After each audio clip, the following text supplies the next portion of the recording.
জীবকে প্রথমে নিশ্চিত করতে হবে তার প্রধান প্রয়োজনটা কি। প্রত্যেকটি মনুষ্যকে তাকে আগে নিশ্চিত করতে হবে যে তার এই যে মানব জীবন, এই যে মনুষ্য জীবন সে প্রাপ্ত হয়েছে, এই মনুষ্য জীবনের প্রধান প্রয়োজনটা কি। সম্বন্ধ, অভিধেয়, প্রয়োজন, তিনটা তত্ত্ব। তিন ঠাকুরকে তিন তত্ত্বে মহাপ্রভু দাঁড় করিয়েছেন। তিন ঠাকুর বলতে রাধা মদন মোহন, রাধা গোবিন্দ আর রাধা গোপীনাথ। সম্বন্ধ, অভিধেয়, প্রয়োজন। সম্বন্ধীদেব হচ্ছেন মদন মোহন,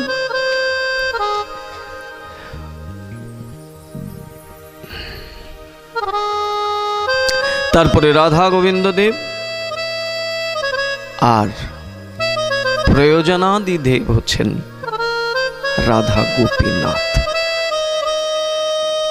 যদ্যপি তিন ঠাকুরই এক,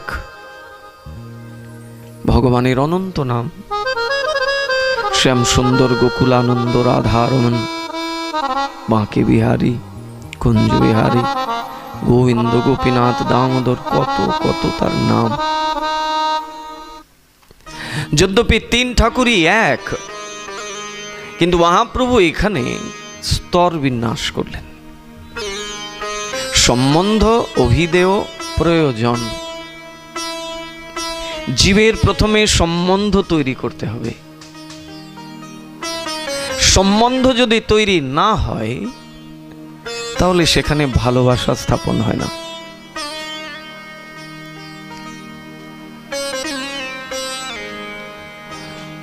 বিয়েতে ঘটক মশাই কি করে? সম্বন্ধের কাজ করে। এক জায়গার ছেলের সাথে আরেক জায়গার মেয়ের একটা সম্বন্ধ। গুরুদেবের কার্য কি? সম্বন্ধ। গুরুদেব কি করেন? গুরুদেবের প্রধান কাজই হলো সম্বন্ধ করিয়ে দেওয়া। কার কাছ থেকে? কার সাথে সম্বন্ধ? ভগবানের সাথে। এটা হচ্ছে তার প্রধান কাজ। আর এইটা করতে গিয়ে গুরুদেবকে যত রকমের কৌশলকে অবলম্বন করা উচিত তিনি সেইভাবে করেন। যিনি সৎগুরু তার কথা বলা হচ্ছে, ব্যবসায়িক গুরুর কথা বলা হয়নি। ভাগবতে এদের কোনো স্থানই নেই। ভাগবতে কাদের স্থান রয়েছে? মহান ভাগবতদের স্থান। যারা মহান ভাগবত, যারা মহান সাধু মহাত্মা, তাদের স্থান ভাগবতে। কোনো বিষয় বুদ্ধি নিয়ে থাকা, বিষয়ের মধ্যে মত্ত থাকা, তাদেরকে ভাগবতে স্থান দেন নাই। তাহলে যিনি গুরু তার প্রধান কাজ কি না? সম্বন্ধ। কার সাথে সম্বন্ধ করান গুরুদেব? মদন মোহন মানে ভগবান। সেই মদন মোহনের সাথে যখন সম্বন্ধ হলো, আমি জানলাম যে তিনি আমার প্রভু, তিনি আমার ভগবান। সম্বন্ধ পাতিয়ে দিয়ে তারপরে গুরুদেব কি সরে যান নাকি?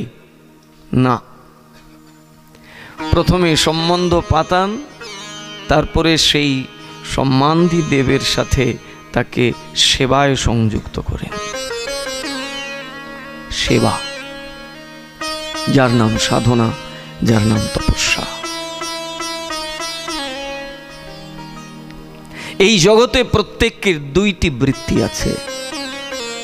প্রত্যেকের দুইটি বৃত্তি। কি দুটি বৃত্তি? একটা হচ্ছে সুনীতি আর একটা সুরুচি। দুইটা বৃত্তি সবার মধ্যে। যারা নিরন্তর সাধু সঙ্গ করে তাদের মধ্যে ওই দুই বৃত্তির মধ্যে একটা বৃত্তি আধিক্য পায়, সুনীতি। সুনীতি রূপ বৃত্তি তার উপরেই প্রভাব বিস্তার করে যিনি নিরন্তর সাধু সঙ্গ করেন। আর যিনি নিরন্তর বিষয় লোকের সঙ্গ করেন তার উপরে সুরুচি প্রভাব বিস্তার করে। আপনাদের কথা বলছি না, আমাদের মতো বিষয়বদ্ধ জীব, আমাদের উপরে সব সময় সুরুচি দেবীরই কৃপা হয়।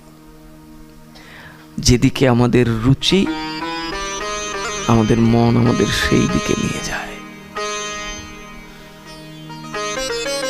সুরুচি,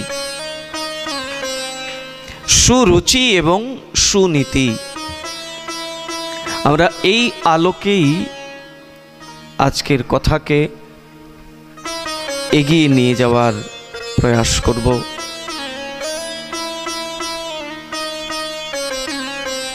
প্রয়োজনটা কি আমাদের, সর্বাগ্রে আমাদের এটা নিশ্চিত করতে হবে। প্রয়োজনটা হলো রাধা গোপীনাথ ঠাকুরই হচ্ছেন আমার সর্বশ্রেষ্ঠ প্রয়োজন। এইটাকে রেখে আমি জাগতিক অন্যান্য বিষয়কেও যদি আমার প্রয়োজন বলে মনে করি, আপত্তি নাই। ঘর বাড়ি বাসস্থান গাড়ি বাড়ি যা কিছু প্রয়োজন বলে যদি মনে করি, করতে পারি, সমস্যা নাই। কিন্তু এটা মূল প্রয়োজন হতে পারে না। প্রধান প্রয়োজন, মূল প্রয়োজনই হচ্ছে ভগবত প্রাপ্তি। আর এটা যদি এ জন্মে না হয়, আর কখনো হওয়ার সম্ভাবনা নাই। আর এইটা যাতে আমাদের হয়, এই জন্য এই যে মহৎদের কথা শুনলাম, যাদের কৃপা আপনারা সব সময় পেয়ে থাকেন, এই মহৎরা এই জন্যই বিচরণ করেন দ্বারে দ্বারে, যাতে আমাদের প্রয়োজনটাকে আমরা নিশ্চিত করতে পারি এবং ওইভাবেই আমাদের জীবনকে আমরা এগিয়ে নিয়ে যেতে পারি। গতকালকে আমরা বলেছিলাম যে আমাদের যাবতীয় যা কিছু কথা হবে, আলোচনা হবে, শ্রীমান মহাপ্রভুর আনুগত্যে হবে, গোস্বামী গণের আনুগত্যে হবে। বৈশাখ মাস চলছে, এই বৈশাখ মাসেও ভগবানের বিশেষ বিশেষ লীলা রয়েছে। শালগ্রামে জলদান, তুলসীতে জলধারা এই মাসেই চলছে। এই মাসে ভগবানের আরেকটা বিশেষ লীলা, চন্দন যাত্রা। ভগবানের শরীরেও গরম লাগে। যে ভগবান শীত উষ্ণের ঊর্ধ্বে, যার শীতও নাই গরমও নাই, সেই ভগবানের আবার গরম লেগে যায়। ভক্তবৎসল ভগবান, ভক্ত যেরকম ভগবানের অপেক্ষায় থাকে, ভগবানও তদ্রূপ তার ভক্তের অপেক্ষায় থাকেন। রাধে রাধে। দেখুন এই ভাগবত কত কত ভাগবতকে টেনে এনেছে। কি নাম জানি গো, ভুজন্দি নাকি ভাজুন্দি। ভাজুন্দি গ্রামে কত কত ভাগবতদেরকে আজকে টেনে নিয়ে এসেছেন। এই শক্তি আপনার আমার নাই, এই শক্তি ভাগবতের। ভাগবত কি করে রসিকদেরকে টেনে নিয়ে আসে। যারা ভাবুক, যারা রসিক, তারা ওই ভাগবতের রস পান করবার জন্যে এদিক ওদিক ছুটে যান। এই শক্তি ভাগবতের। আজকে এই ভাজন দিতে কত কত ভাগবতদের আগমন হয়েছে।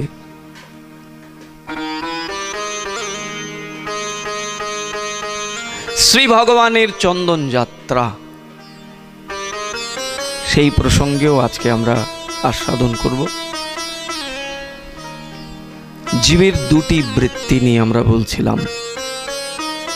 প্রত্যেকটি মানুষের মধ্যে দুইটি বৃত্তি কাজ করে,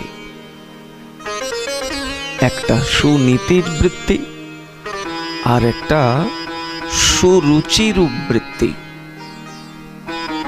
যার মধ্যে সুরুচিরূপ বৃত্তি আছে, সেই জগৎ সংসারের সবকিছুর মধ্যে মহান মত্ত হয়ে পড়ে থাকে। সে মনে করে যে সংসারের মধ্যে যে সুখকে আস্বাদন করছে, এরপরে আর কোনো বড় সুখ থাকতে পারে সে বিশ্বাসই করে না। সে নিরন্তর ওই সুখের পেছনেই ছুটতে থাকে, যদ্যপি সুখ তার লাভ হয় না। তাও সে মনের মধ্যে বিশেষ অভিলাষ নিয়ে বসে থাকে যে কালকে না হয় পরশু সুখ তো আমি পাবই, এর মধ্যেই সুখ আছে। যার মধ্যে সুরুচিরূপ বৃত্তি প্রবলভাবে থাকে, তাদের ধারণা এই রকম যে এই সংসারের মধ্যে সুখ রয়েছে।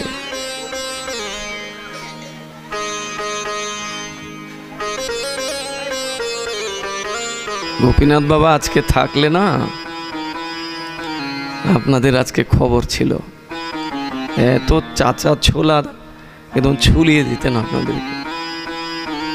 সবার মধ্যে তো ভগবান আর এই গুণ দেয় না, এটা তার ক্ষেত্রেই মানায়। আর তিনি বলেও থাকেন যে আমি তো পাঠক নই, আমি ঘটক, আমি ঘটানোর জন্য এসেছি। তিনি সারা বাংলাদেশ, এই উপমহাদেশে সর্বত্রই ঘটানোর জন্যই যাতায়াত করে থাকেন। তবে ভক্তবৃন্দ, এটা মাথায় বিশেষভাবে আমরা খেয়াল রাখব, ভাগবত চলাকালীন সময়ে যাতে ভাগবতে কোনো কারণে ব্যাঘাত যেন তৈরি না হয়। সেটা আপনার দ্বারা না হোক, আপনার আপনজনদের দ্বারা না হোক, এমনকি আপনার সন্তানদের দ্বারাও যেন না হোক। কারণ এই ভাগবতে অনেক রসিক ভাবুক শ্রোতারাও তো আসেন। আমার একজন দুজনের জন্য তাদের রসে ব্যাঘাত ঘটালাম। তারা ভাব রাজ্যে বিচরণ করছিলেন, সেই ভাবে আমি বাধা উৎপন্ন করলাম। তার দ্বারা কি ভগবান আমার প্রতি প্রসন্ন থাকবেন? নিশ্চয়ই না। বরং আমি ভগবত কৃপা থেকে বঞ্চিত হয়ে যাব। তাই বাচ্চাদেরকে একটু শান্ত রাখতে হবে ভক্তবৃন্দ, যাতে আমাদের কথায় কোনোভাবে ব্যাঘাত না হয়। আপনারা তো রসের কথা অনেক শুনে থাকেন। আজকে একটু অন্য রকমের কথা বলি, যাতে করে আমরা ভগবত ভক্তির রাজ্যে একটু এগোতে পারি। দীক্ষা নিয়েছে বহুকাল, কিন্তু এখনো ভক্তি জগতে এগোতে পারছে না। কেন? তাহলে আমি কি গুরুচরণ আশ্রয় করলাম? তার চরণ আশ্রয় কেন করেছি আমি? আমার না দেখা জগৎটাকে তিনি দেখিয়ে দেবেন, যে জগতে আমি আমার একার বুদ্ধি, আমার শক্তির দ্বারা কোনো দিনও প্রবেশ করতে পারবো না।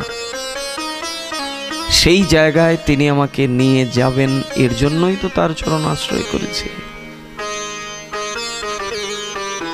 তিনি আমাকে মন্ত্রাদি দান করেছেন এবং আমাকে সাধন করতেও বলছেন। আমি মনে মনে ভাবছি, গুরুদেব তো কৃপা করেছেন, আচ্ছা এখন সময় পাচ্ছি না, পরে যখন সময় পাবো তখন করব। ত্রিসন্ধ্যা আহ্নিক করতে বলছেন, দেখা যায় একবেলাও আহ্নিক করে কি করে না সন্দেহ আছে। ও মনে মনে ভাবছে গুরুদেব তো কানে মন্ত্র দিয়েছেন, কৃপা তো হয়ে গিয়েছে। না, ওই যে বলছিলাম না, সম্বন্ধ অভিদেয় প্রয়োজন। শ্রী গুরুদেব প্রথম কি করেন, ভগবানের সাথে শিষ্যকে সম্বন্ধে নিয়ে আসেন, সম্বন্ধ তৈরি করিয়ে দেন। এই কার্য একমাত্র শ্রী গুরুদেবের। সম্বন্ধ তৈরি করে তারপরে তিনি প্রয়োজন পর্যন্ত নিয়ে যান, মানে ভগবত প্রাপ্তি করিয়ে দেওয়া পর্যন্ত তার কাজ। কিভাবে করবেন তিনি আপনাকে কৃপা করে সেই গোপন বস্তুটা আপনাকে দান করেছেন। কর্ণমূলে যে বস্তুটা দান করলেন, সেই গোপনীয় বিষয়টা, সেটা যদি আপনি চর্চা না করেন, সেটা যদি নিত্য আপনি পালন না করেন, তাহলে গুরুর দোষ না আপনার দোষ? নিজেরাই নিজেকে জিজ্ঞেস করতে হবে। ভক্তবৃন্দ, আমাদের এই মনুষ্য জীবনের প্রয়োজনটা কি সেটাই আগে নিশ্চিত করতে হবে। এটাই আমরা গতকালকের কথায় বিশেষভাবে আলোকপাত করেছিলাম, যে আমাদের প্রথম কাজ হচ্ছে আমাদের প্রয়োজনটা কি, এই জীবনে প্রধান প্রয়োজন কি সেটা আগে নিশ্চিত করা। প্রধান প্রয়োজন কি মনুষ্য জীবনে? প্রধান প্রয়োজনটাই হচ্ছে ভগবত চরণে অচলা ভক্তি লাভ করা। এইটা যখন আমার প্রয়োজন বলে আমি জানবো, আমি নিশ্চিত করব, দৃঢ়ভাবে এটাকে গ্রহণ করব, তখন আমার মনের মধ্যে উৎকণ্ঠা থাকবে, কবে আমি ভগবত চরণে ভক্তি লাভ করব। গুরুচরণকে তখন আশ্রয় করবে শিষ্য। আশ্রয় করার পর গুরুদেবের কথা অনুযায়ী সে তার নিজের জীবনকে আচরণে আনবে। বারবার সে জিজ্ঞাসা হবে গুরুদেবের কাছে। এখন আমার জিজ্ঞাসা করার একটা জায়গা হয়েছে, যাকে তাকে তো যে কোনো বস্তু জিজ্ঞেস করা যাবে না। সাংসারিক বস্তু জিজ্ঞেস করার লোক অনেক আছে সংসারে। আপনি যাদেরকে নিয়ে ঘোরাফেরা করেন তাদের জিজ্ঞাসা করেন, কেউ না কেউ একটু একটু বলে দেবে। কিন্তু ওই জগতের কথা এ তো যে কেউ বলতে পারবে না, আর যে কেউকে জিজ্ঞাসাও করা যাবে না।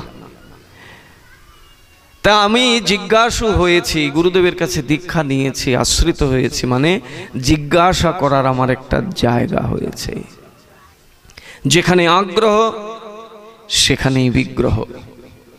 শ্রী গুরুদেবের কাছে আমার আগ্রহ নিয়ে আসতে হবে, বারংবার বারংবার জিজ্ঞাসু হতে হবে। তদ্বিদ্ধি পরিপ্রাতেন পরিপ্রশ্নেন সেবয়া উপদেক্ষন্তি তে জ্ঞানম। আমরা বলতে পারি গুরুদেবের কাছে যদি সেই ধন আছে তাহলে তিনি আমায় দিচ্ছেন না, কেনই বা দেবেন? আমি তো সেই পাত্র হতে পারিনি। ফোটা পাত্রের মধ্যে দিলে লাভ হবে কিছু? ফোটা পাত্রের মধ্যে জল ঢাললে থাকবে সেই জল? গড়িয়ে পড়ে যাবে। তো আমাকে তো সেই পাত্র তৈরি হতে হবে,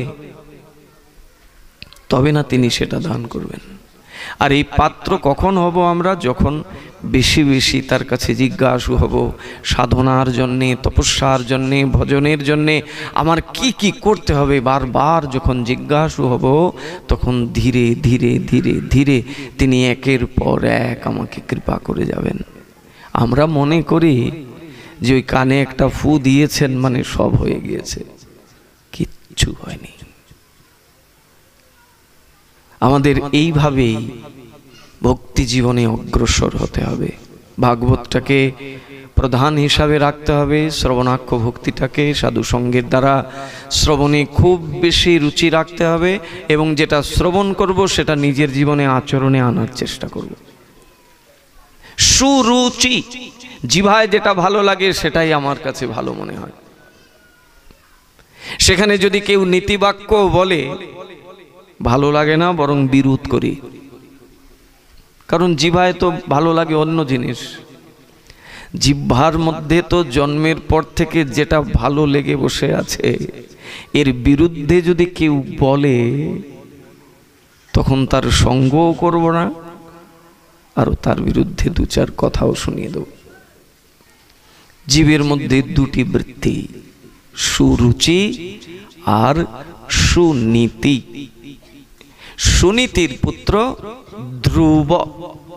ধ্রুব মানে যেখানে দৃঢ়তা আছে, ধ্রুব মানে যেখানে দৃঢ় নিশ্চয়, ডিটারমিনেশন, ডিটারমাইন্ড, আমাকে এটা করতেই হবে।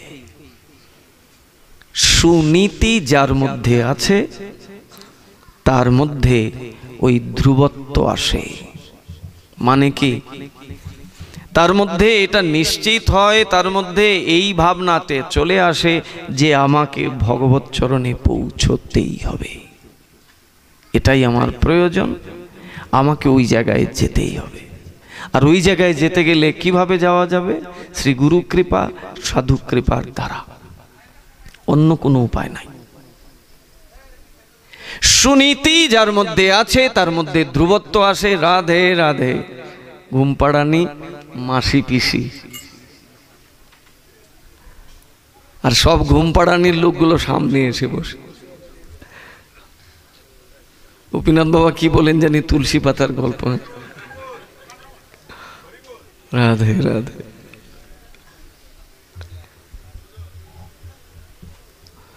আর সুরুচি যার মধ্যে বিশেষভাবে প্রভাব বিস্তার করে, তার সব কিছু উত্তম উত্তম লাগে।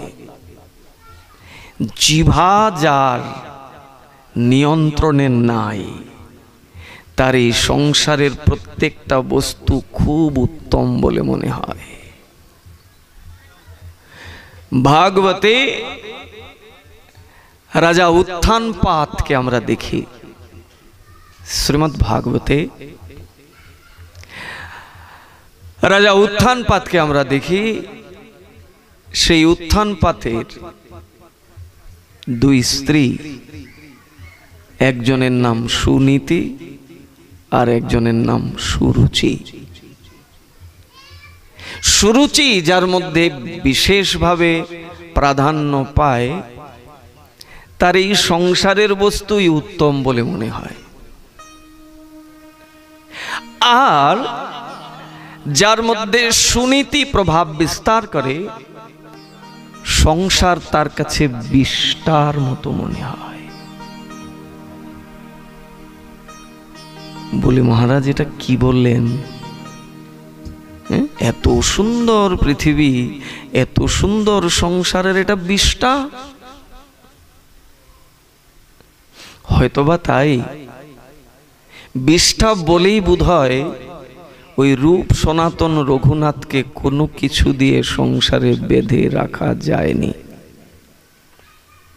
পেরেছিলেন? স্বর্গের অপ্সরার মতো স্ত্রী যার সাথে বিবাহ করল, স্বর্গের অপ্সরার মতো সুন্দরী কন্যার সাথে বিবাহ দিলেন রঘুনাথের পিতা। রাখতে পারল?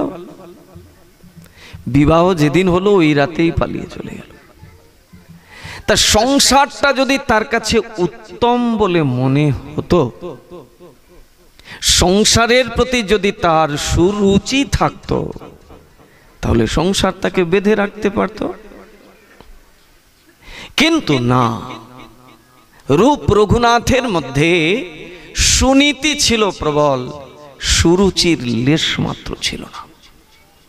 রাজা হুসেন শাহ রূপ সনাতনকে তার কর্মভূমিতে বেঁধে রাখবার জন্যে এমন কোনো প্রয়াস নাই যেটা তিনি করেননি। এক পর্যায়ে জানতে পারলেন যে রূপ সনাতন সবসময় মদন মোহনের সেবা করে, ঠাকুরের সেবা, ঠাকুরের শৃঙ্গার, এগুলোর মধ্যে মত্ত থাকে। এবং শুনতে পেলেন যে রাজা তোমাকে ফাঁকি দিয়ে যে কোনো সময় রূপ সনাতন পালিয়ে বৃন্দাবনে চলে যাবে। রাজা হুসেন শাহ রূপ সনাতনকে বলছেন বৃন্দাবনে কি আছে, এমন কি আমি অভাব রেখেছি তোমাদেরকে, এমন কি বস্তু থেকে তোমরা বঞ্চিত আছো যেটা আমি তোমাদেরকে দিতে পারিনি, যার জন্য তোমরা বৃন্দাবনে যেতে চাও। পরিশেষে দেখা গেল সেই রামকেলি, রামকেলি মালদা জেলায় রামকেলি গ্রামে, সেখানে রাজা হুসেন শাহ তিনি কি করলেন, গুপ্ত বৃন্দাবন সৃষ্টি করলেন। সেই বৃন্দাবনের মতো সেখানে রাধাকুণ্ডকে স্থাপন করলেন, শ্যামকুণ্ডকে স্থাপন করলেন, অষ্টসখীর আলাদা আলাদা কুণ্ড নির্মাণ করলেন। রাধে রাধে।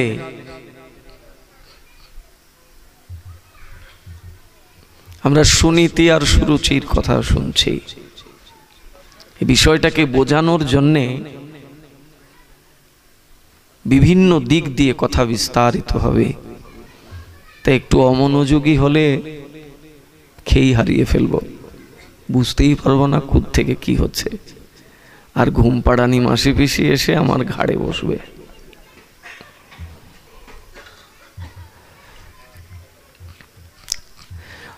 রূপ সনাতনকে আটকে রাখবার জন্যে রাজা হুসেন শাহ কি করলেন, ওই রামকেলিতে গুপ্ত বৃন্দাবন সৃষ্টি করলেন। এখনো আছে, গিয়ে দেখবেন সেখানে শ্যামকুণ্ড আছে, রাধাকুণ্ড আছে, অষ্টসখীর আলাদা আলাদা কুণ্ড আছে। যে তোমরা তো বৃন্দাবনে ছুটে যেতে চাও, যাও, বৃন্দাবনে যেতে হবে না, আমি এখানেই বৃন্দাবন তৈরি করে দিচ্ছি। এত কিছু করলো রাজা হুসেন শাহ, পারলো কি রূপ সনাতনকে আটকাতে? পারলো না। কেন না, এই সংসারের বস্তু যে তাদের কাছে উত্তম বলে মনে হয় না। এই সংসারের প্রত্যেকটা বস্তু তাদের কাছে বিষ্টাবৎ মনে হয়। তাই তো সর্বক্ষণ রাধা মদন মোহনের সেবা করে আর নিরন্তর অশ্রু বিসর্জন করে আর বলে, এই বিষয় থেকে মুক্তি দাও, এই বিষ্ঠা থেকে মুক্তি দাও, তোমার চরণে নিয়ে যাও। তাহলে প্রত্যেকটি জীবের দুটি বৃত্তি, একটা সুনীতি আর একটা সুরুচি। যাদের এই সংসারের প্রত্যেকটি বস্তুতে রুচি আছে, প্রত্যেকটা বস্তু তাদেরকে উত্তম বলে মনে হয়, তারা এই সংসারের বিষয়ে বেড়া জালে আবদ্ধ হয়ে পড়ে থাকে অনন্তকাল ধরে। আর যারা এই সংসারের বিষয়কে তাদের রুচি থেকে সরিয়ে এই সংসারের বিষয়ে তাদের কাছে বিষ্টাবৎ বলে মনে হয়, তারা সর্বক্ষণ সুনীতিকে সন্ধান করে। কোথায় কার কাছে গেলে সেই সুনীতির উপদেশ পাওয়া যাবে, তার মধ্যে কি হয়, ধ্রুবত্ব আসে। ধ্রুবত্ব মানে দৃঢ় নিশ্চয়তা। কি ধ্রুবত্ব? প্রয়োজনে পৌঁছানোর।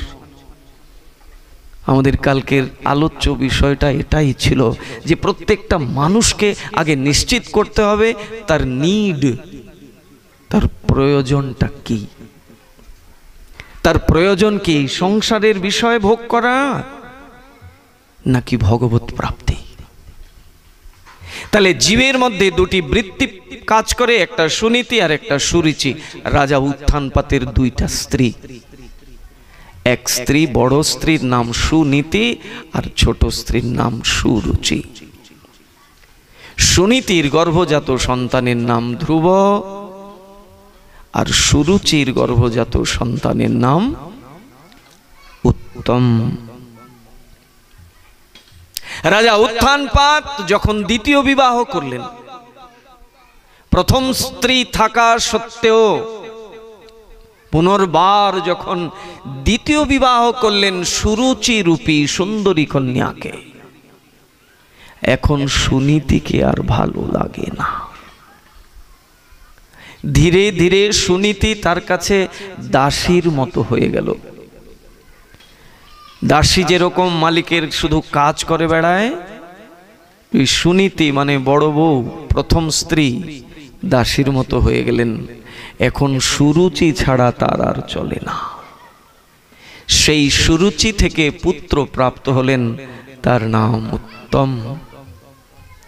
এখন উত্তমকে নিয়েই সব সময় আনন্দ ফুর্তিতে মত্ত থাকেন। বড় ছেলে ধ্রুবের দিকে এখন আর খেয়াল নাই। এখন সব সময় উত্তমকে জড়িয়ে ধরে চুম্বন করে, আলিঙ্গন করে। একদিন কি হলো, ধ্রুব দূর থেকে দেখতে পেল। ধ্রুব দূর থেকে দেখতে পেল, ওরে বাবা, আমার ছোট ভাই উত্তমকে জড়িয়ে ধরে আমার বাবা বড় আনন্দ করছে। আমার ছোট ভাই উত্তম বাবার কোলে বসে আছে আর বাবা তাকে জড়িয়ে ধরে চুম্বন করছে। আমাকেও যাওয়া উচিত, বাবার কোলে গিয়ে আমিও বসবো। বাবা তখন আমাকেও জড়িয়ে ধরবে, আমাকেও চুম্বন করবে। ছুটে আসলেন, দৌড়ে আসলেন, এসে বাবাকে বিনয়ের সাথে বলতে লাগলেন, বাবা আমাকেও কোলে নাও। বড় ছেলে ধ্রুব তার পিতাকে এসে করজোড়ে প্রার্থনা করছেন, বলছেন, বাবা আমাকেও কোলে নাও। ভ্রুক্ষেপই করছেন না বাবা তার দিকে, কারণ এখন বাবা তো সুনীতির মধ্যে নাই। এখন বাবার উপরে সুরুচির প্রভাব। এখন সুরুচি তার কাছে উত্তম বলে মনে হয়। এখন বাবাকে ডাকছে ধ্রুব বারংবার বারংবার, কিন্তু বাবার দৃষ্টি কেবলই উত্তমের দিকে। এক পর্যায়ে ধ্রুব এমন করলো, বাবাকে টানতে শুরু করলো, বাবা আমাকে নাও কোলে, নাও কোলে, নাও কোলে। যদিও এটা একটি ভাগবতের চরিত্র, কিন্তু প্রত্যেকটি চরিত্রের মধ্যে এই জীব কুটির জন্য বিশাল শিক্ষা লুকিয়ে আছে। কেবলই লীলা শোনার জন্য লীলা নহে,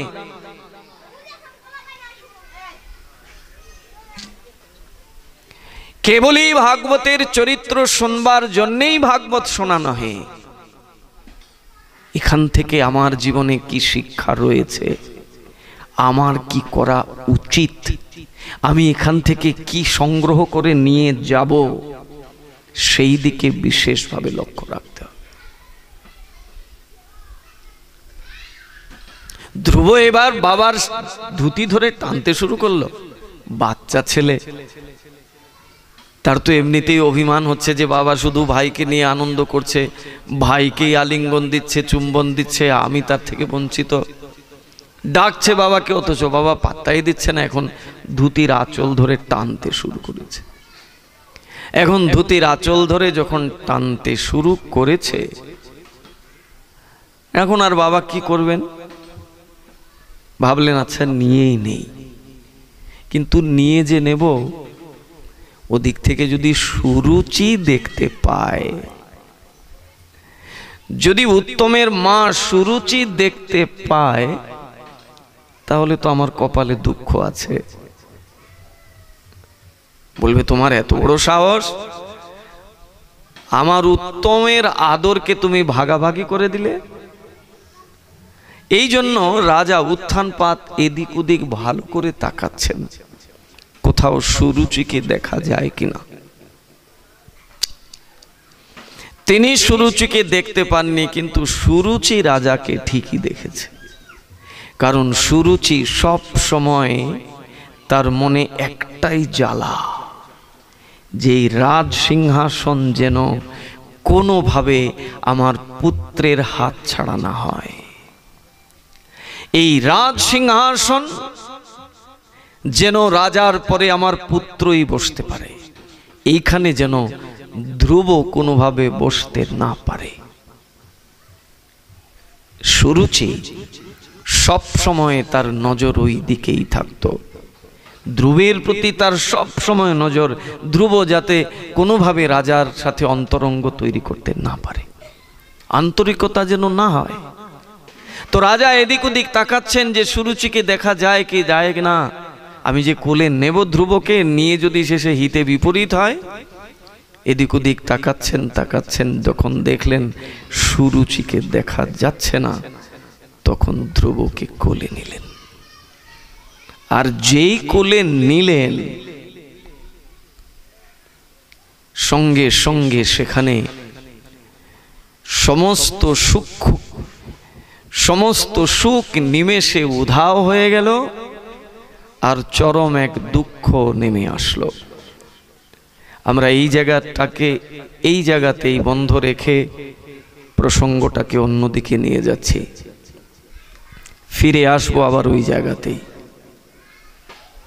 সুনীতি এবং সুরুচির লড়াই। উত্তমকে কোলে নিয়ে আদর করছিলেন রাজা উত্থানপাত। দূর থেকে লক্ষ্য করছিল উত্তমেরই বড় ভাই সুনীতির পুত্র ধ্রুব। সে আসলো রাজার কাছে, এসে বলল, বাবা আমাকেও কোলে নাও। বারবার যখন বলতে লাগলো, তখন রাজা এদিক ওদিক তাকালেন যে সুরুচিকে দেখা যায় কি যায় না। যখন দেখলেন না সুরুচিকে দেখা যাচ্ছে না, তখন ধ্রুবকে কোলে নিলেন। কোলে নেওয়া মাত্র দেখা গেল সেখানে সংসারে বিশৃঙ্খলা, দুঃখ চরমভাবে এসে গ্রাস করলো। কি সেই দুঃখ? সুনীতি এবং সুরুচির কেমন লড়াই, আমরা সেটা আবার শুনবো পরে। তার আগে আসুন, ভগবানের ঠান্ডাও লাগে গরমও লাগে, কি সেই রহস্য, আমরা সেদিকে কথাটাকে নিয়ে যাই। এই যে সময় চলছে, বৈশাখ মাসের প্রায় শেষ, আজকে 30, কালকে 31। এই বৈশাখ মাসে ভগবানের শরীরে